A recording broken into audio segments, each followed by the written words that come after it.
आज हम बात करेंगे अलर्क विष हरयोग एवं अलर्क विष की चिकित्सा में प्रयुक्त मंत्र चिकित्सा। अलर्क से तात्पर्य यहाँ पे कुत्ते के काटने से होने वाली विषाक्तता है और यह आयुर्वेद मत से अलर्क विष की चिकित्सा भी होगी। आचार्य सुश्रुत ने अलर्क विष हरयोग का बहुत सुंदर वर्णन किया है, जिसे हम सुश्रुत की अपूप कल्पना के नाम से भी जानते हैं। इसका वर्णन आचार्य सुश्रुत ने कल्प स्थान अध्याय 7 मूसिक कल्पाध्याय के 54 से 61 नंबर के श्लोक में इसका वर्णन किया है। यह श्लोक है कल्प स्थान अध्याय 7 का 53 से 58। अलर्क विष हरयोग में आचार्य सुश्रुत ने बताया है कि सरपुंखा मूल एक कर्ष, यहाँ पे एक कर्ष का तात्पर्य 12 ग्राम तथा धतूरे की जड़ आधा कर्ष मतलब 6 ग्राम की मात्रा में लेकर चावल, जल और चावल के साथ पीसकर इसकी पीठी बना लेना है और पीठी बना करके धतूर के पत्तों में लपेटकर पुए जैसा पका लेना है। इसीलिए इसे अपूप कल्पना कहा गया है। इसको अलर्क विष से पीड़ित व्यक्ति को औषध काल में खिलाना चाहिए। जब यह औषधि जीर्ण हो जाए और यदि उसमें कोई विकार उत्पन्न होते हों तो उस अलर्क विष से पीड़ित व्यक्ति को जल रहित शीतल ग्रह में शांत करना चाहिए। इस प्रकार विकारों के शांत हो जाने पर उसको दूसरे दिन स्नान कराने के बाद साली और साठी, ये चावल के प्रकार हैं, का भात बनाकर उसे गर्म दूध के साथ देना चाहिए। इसके बाद 3 या 5 दिन के अंतर में फिर से उपरोक्त विधि को प्रयुक्त करना चाहिए, लेकिन जब हम दूसरी बार जब प्रयोग करेंगे तो इसकी मात्रा को आधा कर देना चाहिए। हर चिकित्सक को अलर्क विष नाशक इस विधि का प्रयोग अवश्य करना चाहिए। अलर्क विष जब स्वयं प्रकोपित होता है तो जो उसके लक्षण प्रकट होते हैं उससे रोगी की मृत्यु हो जाती है।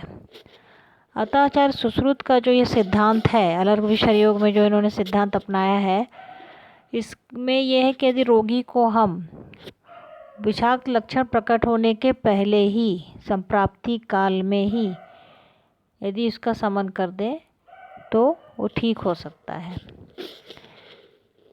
जांगम विष की चिकित्सा में प्रतिविष के रूप में स्थावर विष धतूरे का प्रयोग किया गया है और जो विष की चिकित्सा में प्रतिविष की रूप में बताया है कि विषपानम दष्टानाम विष पीते दंसनम च अंते, चरक चिकित्सा अध्याय 23 में 50 नंबर का श्लोक है। इसमें उन्होंने कहा है कि विषाक्तता की असाध्य अवस्था में जब कोई उपाय नहीं बच रहा है, उस अवस्था में यदि जंगम विष से ग्रस्त प्राणी है तो हमें स्थावर विष का पान कराना चाहिए और स्थावर विष की असाध्य अवस्था में विषाक्त सर्प से डसाना चाहिए।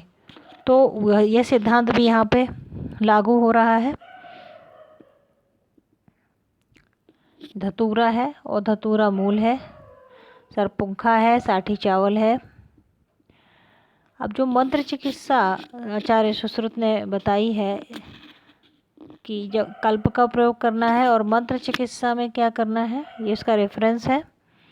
मंत्र चिकित्सा में आचार्य सुश्रुत ने बताया है कि विषग्न बीज, जो विषग्न द्रव्य हैं, रत्न हैं, विषर औषधियाँ हैं तथा शीतल जल से पूर्ण घड़ों से रोगी को नदी के किनारे या चौराहे पर मंत्रों के साथ स्नान कराना चाहिए। वहाँ पर तिलखली, स्नेह युक्त तिलकल्क, दही और विभिन्न प्रकार की मालाएं और कच्चे और पके मांस की बलि देना चाहिए। और जो मंत्र का प्रयोग करना है अलर्क विष की चिकित्सा में वह है, हे अलका नामक नगरी के मालिक, सारमेय समूह के अधिपति यक्ष, जिसे हम देवयोनी कहते हैं, अलर्क विष पीड़ित मुझको शीघ्र विष मुक्त कर दो, ऐसा वर्णन आया है। तो सार ये है कि आचार्य सुश्रुत ने अलर्क विष चिकित्सा का बहुत सुंदर वर्णन किया है और व्यवहारिक रूप से इसको अप्लाइड कर पाना कठिन है, क्योंकि इसमें विष का प्रयोग किया गया है और अलर्क विष मॉडर्न साइंस से एक वायरल डिजीज़ होती है, फिर भी इस पे अनुसंधान की आवश्यकता है। हम जिस लेवल पे इस पे वर्क कर सकें हमें करना चाहिए। संहिताओं में जो बातें लिखी हुई हैं उसको प्रमाणित करने के लिए हमें प्रयास करना चाहिए। Thank you so much, keep watching.